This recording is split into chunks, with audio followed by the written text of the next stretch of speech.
Ya udah, saya lanjut kerja lagi. Tiba-tiba gak lama kemudian saya dengar kayak owner jatuh dari ruangan itu. Gede banget suaranya. Karena saya penasaran campur takut, saya coba ngelirik deh ke arah kubikal depan. Anak kecil itu cilik lagi, sekarang lebih jelas. Kelihatan mukanya, usia kurang lebih 4 atau 5 tahun gitu. Rambutnya lurus sampai alis, mukanya pucet, tapi bola matanya gak ada putihnya. Yang lumayan serem, kadang-kadang suka ada yang nelpon ke extension security, tapi pas diangkat ternyata itu dari anak kecil yang cuman ketawa cekikikan aja.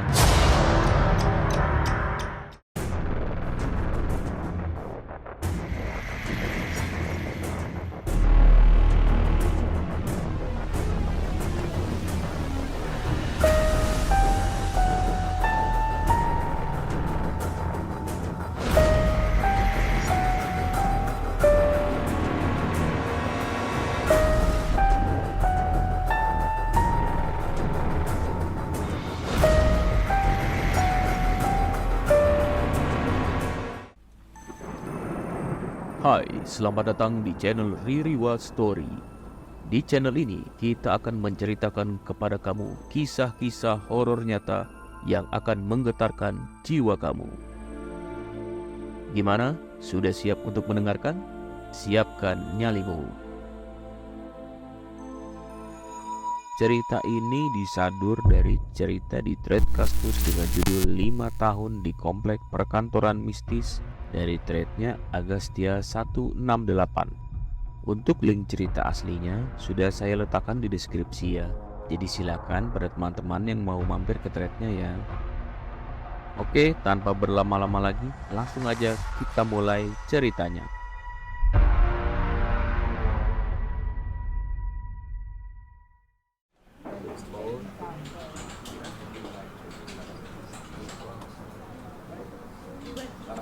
Kantor saya berada di daerah Jakarta Utara, di sekitar danau yang terkenal di sana. Pemandangannya sebenarnya enak. Kalau pagi-pagi atau siang hari sering sekali ngeliat atlet-atlet jet ski pada latihan.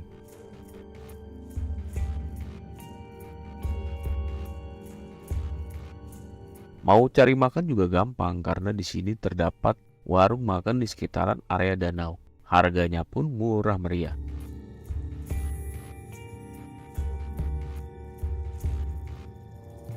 Dan kalau malam hari warung tersebut berubah menjadi kafe dangdut.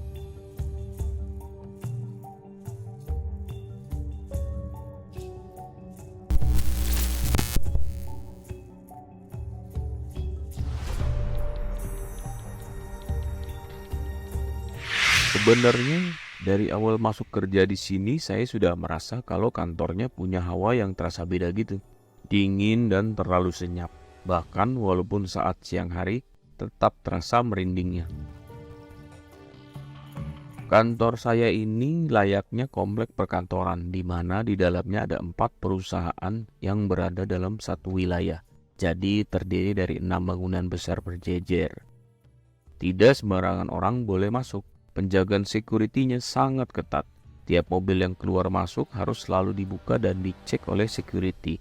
Bahkan karyawan sekalipun termasuk mobil jajaran manajemen. Bayangkan betapa ketatnya penjagaan di kantor saya ini.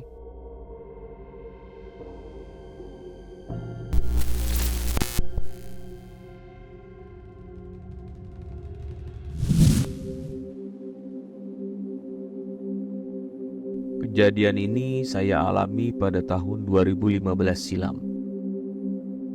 Waktu itu karena deadline disuruh bikin materi akhir tahun, jadi saya terpaksa masuk kerja di hari Minggu.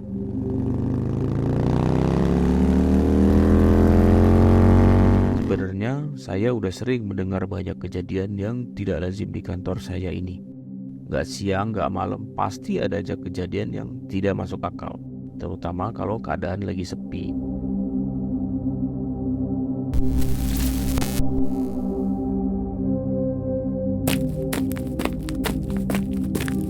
Jam 9 pagi, saya udah sampai di kantor. Kantor saya berada di lantai 2 gedung A.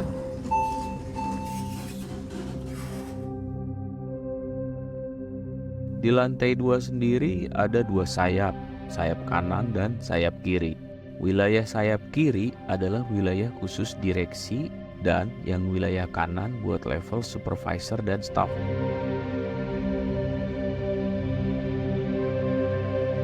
Ruangan staf ini berukuran cukup besar dengan model kubikal di antara meja-mejanya.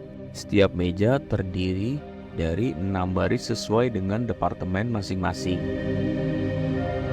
Di bagian sisi ruangan itu ada ruangan-ruangan berukuran sedang untuk manajer yang memiliki ukuran kira-kira 4 kali 4 meter, di mana sekat-sekat antar ruangan itu bukan gipsum atau tembok melainkan kaca.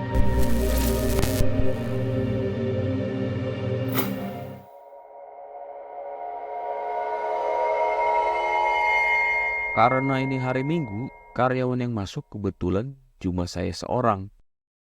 Seperti biasa, kalau kerja sendiri, saya pasti nyetel musik keras-keras. Tujuannya supaya nambah semangat.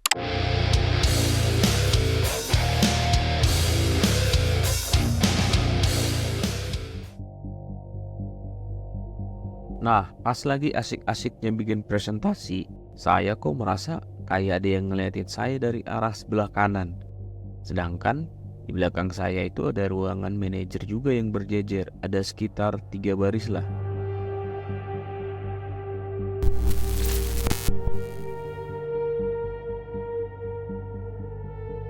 Karena nggak tahan godaan dan rasa penasaran, saya coba noleh ke arah kanan saya menuju ke ruang manajer pemasaran.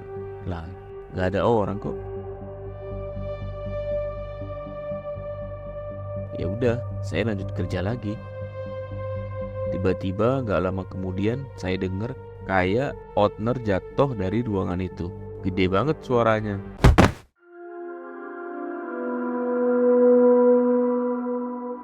Outner itu tempat naruh file yang bentuknya kayak map tapi besar dan biasanya warna-warni. Kebayang ya? Saya noleh lagi. Bener, ada satu outner yang jatuh dari atas filing kabinet. Kok bisa ya? Wah, gak bener nih.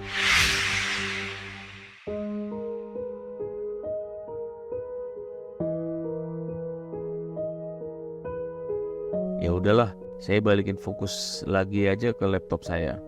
Lumayan agak lama nih gak ada gangguan. Sampai tiba-tiba saya dengar ada suara anak kecil yang cekikikan.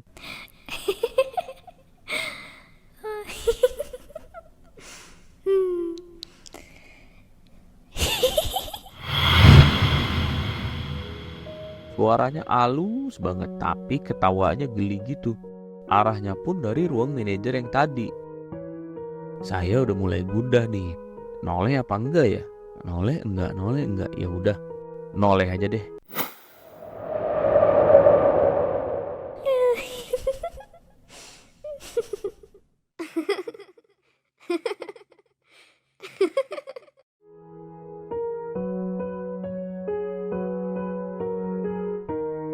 Nah, di ruang manajer itu biasanya kan mejanya agak gede ya.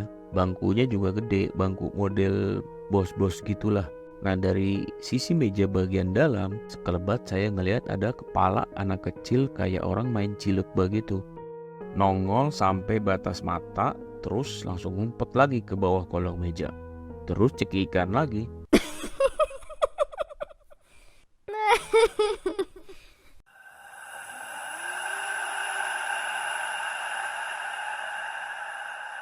Jujur aja saya tuh paling takut sama setan model anak kecil dan sama model nenek-nenek. Ya udah, saya fokus lagi ke laptop, saya gedein lagi suara musik, soalnya saya nggak bisa kabur. Karena satu-satunya jalan ke pintu keluar, ya mau nggak mau harus lewatin ruang manajer itu.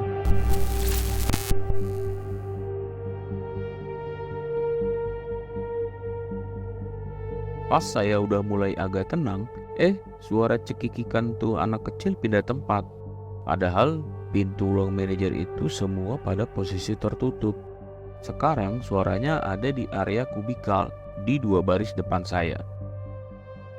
Waduh, saya bingung deh. Kalian pernah gak sih ngerasain takut tapi ya gak bisa ngelakuin apa-apa karena saking ketakutannya? Gerakin tangan atau kaki dikit aja berasa takut. Nah, saya ngerasain kayak gitu waktu itu. Karena dari arah depan, saya nggak usah ngerubah posisi kepala saya, udah pasti kelihatan, cukup ngelirik dikit aja. Ya karena tadi seperti di awal saya bilang, tinggi kubikelnya aja kurang lebih setinggi leher saya. Karena saya penasaran campur takut, saya coba ngelirik deh ke arah kubikel depan. Anak kecil itu cilik lagi, sekarang lebih jelas, kelihatan mukanya. Usia kurang lebih 4 atau 5 tahun gitu. Rambutnya lurus sampai alis, mukanya pucet, tapi bola matanya gak ada putihnya, hitam semua.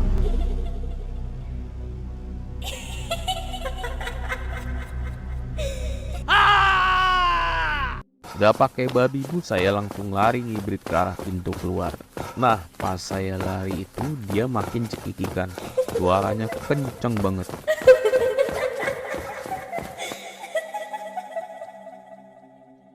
Sama ada suara seperti lagi lompat-lompat di atas meja, pindah dari satu meja ke meja yang lain, kayak lagi ngejar saya gitu. Saya udah panik banget saat itu, jantung rasanya deg-degan banget. Pas udah sampai pintu keluar, saya lupa pintu itu baru bisa dibuka menggunakan akses door. Sial, itu kartu ketinggalan di meja saya. Saya bingung campur tegang nih, saya balik lagi apa enggak nih ke meja saya. Tapi intuisi saya bilang, bodo amat deh, saya segera balik ke meja aja. Percuma juga dobrak pintu, nggak bakal bisa. Soalnya pintunya terbuat dari kaca yang tebal banget. Pas saya balik badan, itu anak nggak ada di meja, hilang. Saya langsung ngibrit ke meja saya ambil kartu, terus langsung lari lagi ke arah pintu keluar. Nah, pas saya lari itu, saya nggak sengaja noleh ke ruang manajer yang tadi. Tahu-taunya itu anak kecil lagi berdiri, tapi berdirinya bukan di lantai. Dia sedang berdiri terbalik di langit-langit plafon ruangan.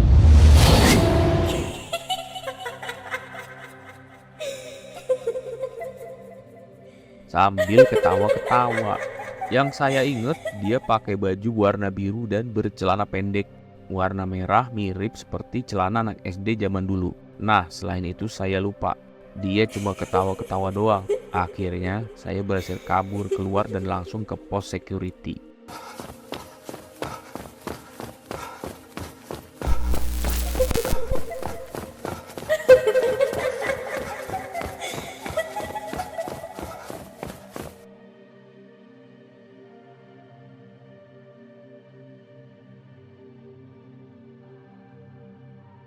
Pas sampai di pos security, mereka pada nanya-nanya kenapa saya lari-larian dari dalam.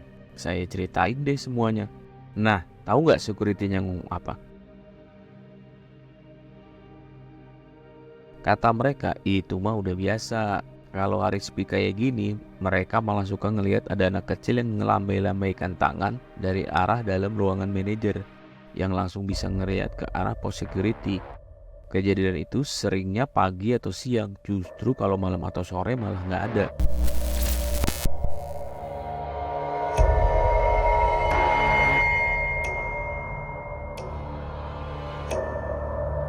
Yang lumayan serem, kadang-kadang suka ada yang nelpon ke extension security, tapi pas diangkat ternyata itu dari anak kecil yang cuman ketawa cekikikan aja.